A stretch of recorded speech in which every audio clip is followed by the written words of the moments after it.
दोस्तों, एक तरफ जहां झारखंड में हेमंत सोरेन की सरकार ने पिछड़ों को न्याय देते हुए 27% आरक्षण बहाल कर दिया है और झारखंड में आरक्षण 77% यानी 77% तक पहुंच गया है। दूसरी तरफ मध्य प्रदेश में शिवराज सिंह चौहान, जो खुद ओबीसी जमात से आते हैं, उन्होंने संघी एजेंडा लागू करते हुए जो मध्य प्रदेश की पीसीएस की परीक्षा है, जो 3 साल के बाद बहाल होने जा रही है, उसमें ओबीसी की अधिकारों की हकमारी की है। और हालात ये हैं कि पिछले कांग्रेस की कमलनाथ सरकार ने जो ओबीसी के लिए 27% आरक्षण का प्रावधान किया था, उसे घटा करके 14% कर दिया है। और इस पर तर्क ये है शिवराज सिंह चौहान की सरकार का कि चूंकि ओबीसी आरक्षण का मामला कोर्ट में है, इसलिए अभी 27% आरक्षण नहीं दिया जा सकता। इसके बरक्स ईडब्ल्यूएस का 10% का कोटा इस नौकरी में भी बहाल है। माने मध्य प्रदेश पीसीएससी के एग्जाम में ईडब्ल्यूएस को 10% आरक्षण दिया जा रहा है, लेकिन ईडब्ल्यूएस का इशू अभी सुप्रीम कोर्ट में है।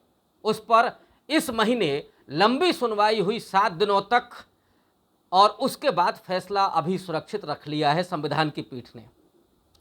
चीफ जस्टिस यूयू ललित की अध्यक्षता में जिस 5 सदस्यीय समिति ने ईडब्ल्यूएस की संवैधानिकता के बारे में जो सुनवाई की है, उसमें जो 4 अन्य जज हैं, justice Dinesh Maheshwari, justice Ravindra Bhatt, justice Bela M Trivedi और जस्टिस जेबी पारदीवाला, इस पीठ पर यह भी इल्जाम लग रहा है कि इसमें पांचों के पांचों माननीय जज सवर्ण जाति से आते हैं। लिहाजा क्या वो इस सवर्ण आरक्षण पर, जिसे सुदामा कोटा भी कहा जा रहा है, इस पर क्या वो न्यायोचित और संवैधानिक फैसला देंगे?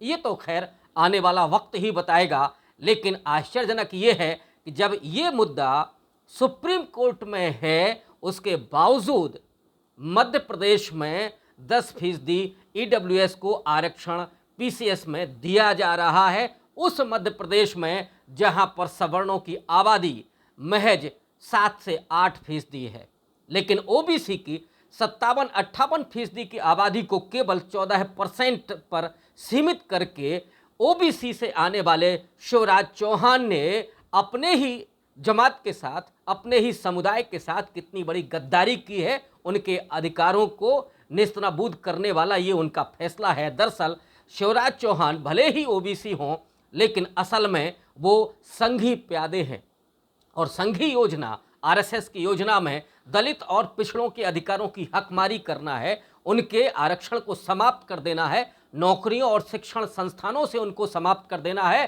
ताकि वो पिछले 2000 साल के मनुवाद की उस पूरे अधीनता को स्वीकार कर लें। अब ये जो मसला है, अभी चल रहा है ईडब्ल्यूएस की संवैधानिकता पर जो सुनवाई हुई है, इस पर थोड़ा सा बात कर लेते हैं।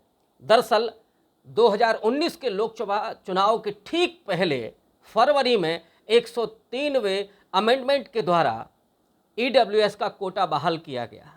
केवल 2 पार्टियों ने, एक तो बिहार की आरजेडी और दूसरी तरफ तमिलनाडु के स्टालिन की सरकार ने केवल इसका विरोध किया। बाकी चाहे बीएसपी हो, सपा हो या और दूसरी पार्टियां हों, कांग्रेस भी, लेकिन ये ऐसी पार्टियां हैं सपा और बसपा जो सामाजिक न्याय की राजनीति करने वाले मानी जाती थी, इन्होंने भी उस मेज थपथपा करके इस सवर्ण कोटे का, सुदामा कोटे का समर्थन किया।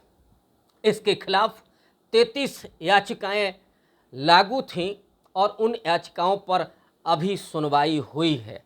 और मुझे ताज्जुब इस बात का है कि सुप्रीम कोर्ट ने भी अभी जो भी नौकरियां आ रही हैं, उनमें ईडब्ल्यूएस पर रोक नहीं लगाई है कि जब तक सुनवाई नहीं हो जाती तब तक ये नौकरियां बहाल नहीं होनी चाहिए। ठीक वैसे ही जैसे जब मंडल कमीशन की सिफारिशों को, 2 ही सिफारिशों को बीपी सिंह ने 7 अगस्त 1990 को लागू किया, लेकिन इस इशू पर, माने पिछड़ों के आरक्षण पर बहुत उबाल हुआ, बहुत लोगों ने विरोध जाहिर किया। उन लोगों ने जो अपने वर्चस्व, अपने विशेषाधिकार को खोना नहीं चाहते थे, जो नीचे बैठने वाले को, जो कमज़ोर तबके को, जो अपने बगल में कुर्सी पर नहीं बैठते हुए देखना चाहते थे, उन्होंने जिस तरह से विरोध किया और उसके बाद एक सुप्रीम कोर्ट की अधिवक्ता इंदिरा साहनी इस मामले को लेकर के सुप्रीम कोर्ट गई और उसके बाद फैसला आता है 1992 में, और उस फैसले में हम सबको मालूम है कि आरक्षण की एक सीमा 50% लागू कर दी गई और ये कहा गया कि इसके ऊपर आरक्षण नहीं दिया जा सकता है।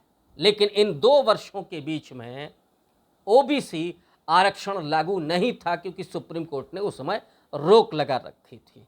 बहरहाल ये सवाल आज भी है कि क्या इसके बाद भी ये ओबीसी का आरक्षण पूरा हुआ? क्या मुख्य सचिव, क्या और प्रमुख सचिव ओबीसी के हुए? कितने कुलपति ओबीसी के हैं?